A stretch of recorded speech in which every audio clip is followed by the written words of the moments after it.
Soy de San Martín. Mi padre tenía como unas 500 reses, tenía su casita y los potreros donde se mantenía el ganado, tenía molienda de caña para sacar el dulce para el consumo y se sembraban los cultivos rudimentarios de la región únicamente para comer, porque en esa vez no se vendía nada porque no había comercio. De allí nos pusieron a estudiar, o me pusieron a mí a estudiar en San Martín hasta quinto de primaria. De allí me crié en las fincas trabajando rudimentariamente hasta que me salió una oportunidad de irme para Villavicencio, donde me empleé con el gobierno departamental, con mi poco estudio, a ocupar cargos dentro del gobierno como secretario de la Inspección de Policía de Barranca de Upía, y de otras inspecciones llegué a inspector y luego fui nombrado alcalde de aquí de Fuente de Oro. Como en esa época nombraban los alcaldes era por decreto, un político me recomendó para que fuera el alcalde de aquí de Fuente de Oro y efectivamente así fue. Mi primer contacto con San Antonio fue en 1942, tenía yo por ahí unos 8 años, que bajó un cuñado mío de por allá de la vereda Rosaleño, más abajo de Villavicencio, yendo para Puerto López, a hacer unas pescas aquí en el río Ariari. Traía 4 mulas y un caballito, 2 caballos, y nos internamos por esta montaña con un vaquiano que llamaba don Jeremías. Nos llevó por las costas del Iriqué hasta llegar a las bocas del Iriqué al Ariari.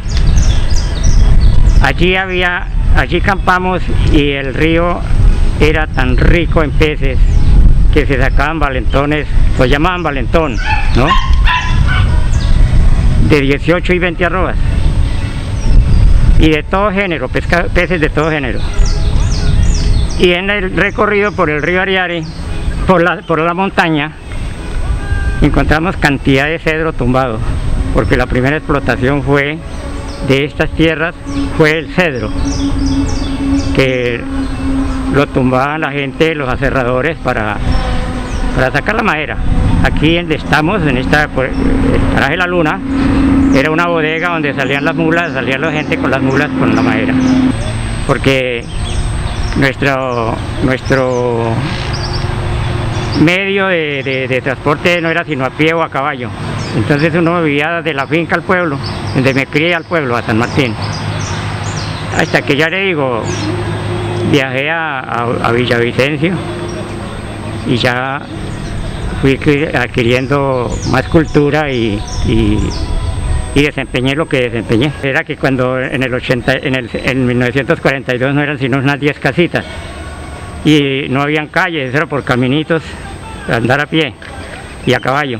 En esa vez los habitantes de San Antonio, me puedo acordar así de don Faustino Enciso, de doña Isabel Rojas, ese señor Jeremías, que fue el vaquiano de nosotros. Los vecinos, sí, por lo menos era don Eladio Sendales, que vivían en sus fincas, don Pedro Velázquez, que también vivía en la finca aquí en el Caimito, doña María Jesús de Enciso, que vivía en la vereda del Porvenir, el coronel Montenegro, coronel del ejército, estaba por ahí, había comprado esta finca aquí al frente y vivía ahí, o venía acá, nada. Hablemos pues de que en 1948, cuando mataron al líder Jorge Eliezer Gaitán, el pueblo liberal se rebeló, y entonces se formaron las famosas guerrillas llaneras liberales de esa época, contra el gobierno opresor de la época, que invadió los pueblitos y aquí el llano con ejército y policía y asesinaba al pueblo. Entonces se formaron las guerrillas, uno de los comandantes, Guadalupe Salcedo, y a donde había llegado Dumar Aljure, que se había volado de un batallón de por allá de Girardot, porque él era soldado, él era cabo del ejército efectivo, y fue a las guerrillas de Dumar Aljure, de Guadalupe Salcedo. Entonces él lo encomendó para que se viniera a la región de San Martín a defender el pueblo que estaba siendo masacrado por las fuerzas del gobierno.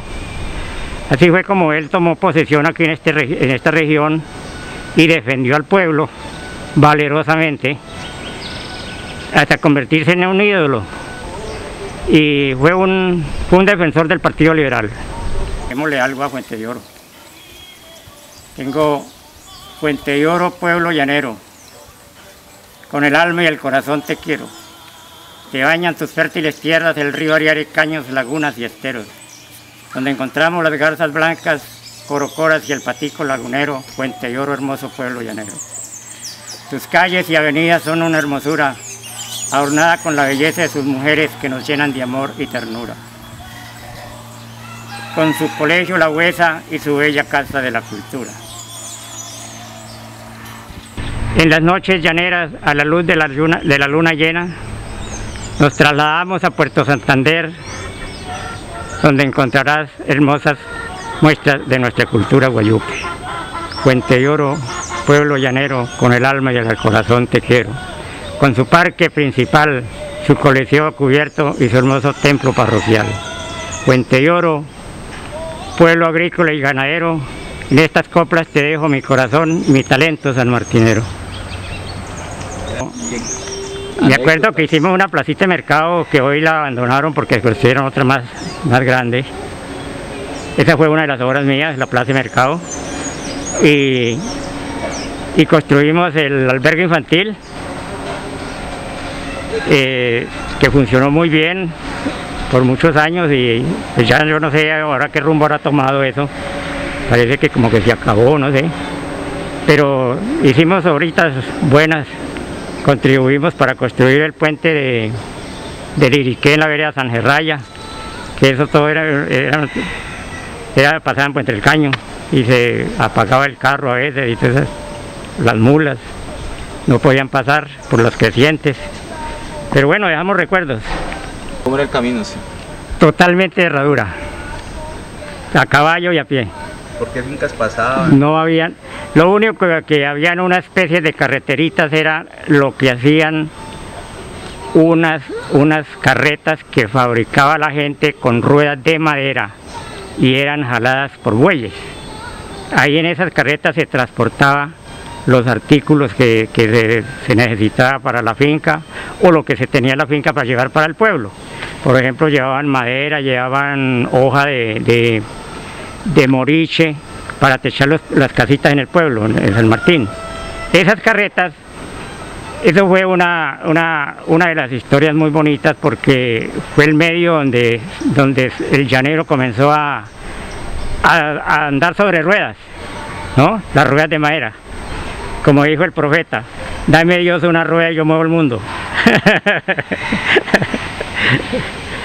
Y verdaderamente esas carretas por donde pasaban dejaban el chazadito por donde se formaba como una carreterita, y por ahí era el tránsito de la época.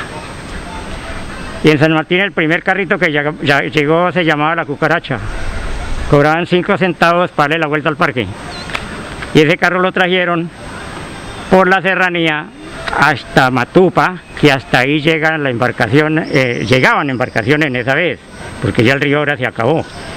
Y en unas carretas de esas echaron el carro y lo trajeron a San Martín. Era un carrito chiquito con un Volkswagen, porque podía ser. Y lo zamparon en una carreta y lo llevaron a San Martín. Antes de llegar a la carretera aquí a San Martín, que la carretera llegó en el 1944.